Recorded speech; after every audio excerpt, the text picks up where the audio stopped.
الحمد لله حمدا يليق بجلال وجهه وعظيم سلطانه، والصلاة والسلام على خير خلق الله محمد بن عبد الله.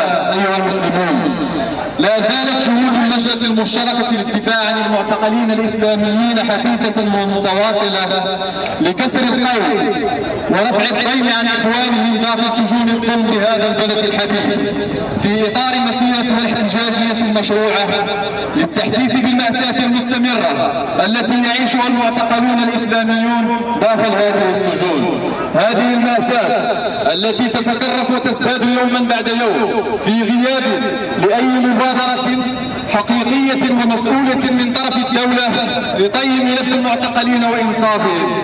مأساة جاوزت 13 سنة، خلفت جروحا وقروحا لدى المعتقلين وعائلاتهم، بل خلفت ضحايا وشهداء نحسبهم كذلك والله حسيبهم. حسبنا الله ونعم الوكيل. حسبنا الله ونعم الوكيل.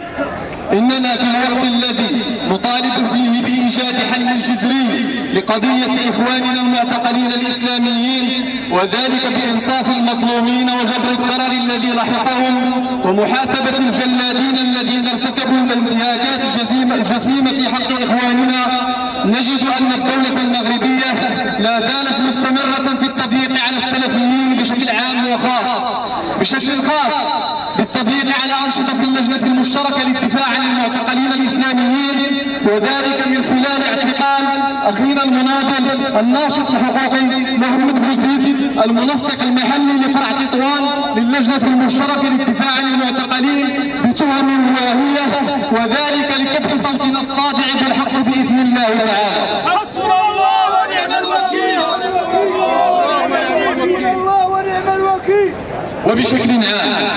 وبشكل عام من خلال حملات التوقيف الدورية التي أصبحت تشنها الأجهزة الأمنية بين الفينة والأخرى في صفوف التيار السلفي دون غيره قصد تحليل المعطيات زعموا، مع ما يرافق ذلك من ترويع للنساء والأطفال. وعلى مستوى السجون لا زالت المندوبية العامة تستدرجنا إلى معارك جانبية ونضالات من أجل الظفر ببعض الحقوق السجنية البسيطة التي هي أصلا من حق السجناء، كالحق في التغذية المتوازنة النظيفة والزيارة والفسحة والتطبيب والعلاج، وعدم الزج بالمعتقلين وسط سجناء الحق العام ومعاملتهم كمعتقلي رأي وعقيدة بحكم اعتقالهم ومحاكمتهم بقانون استثنائي هو قانون الإرهاب اللعين.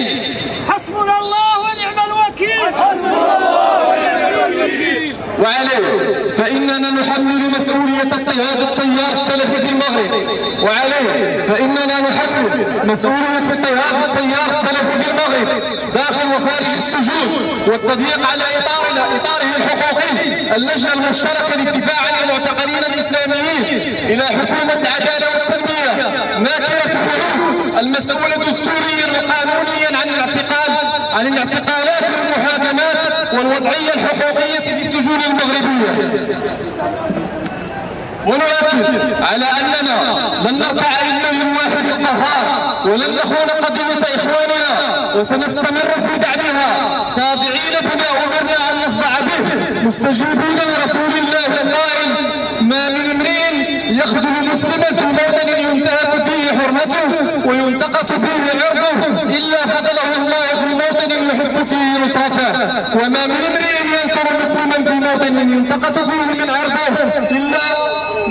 وتنتهك فيه حرمته إلا نصره الله عز وجل في موطن يحب فيه نصرته.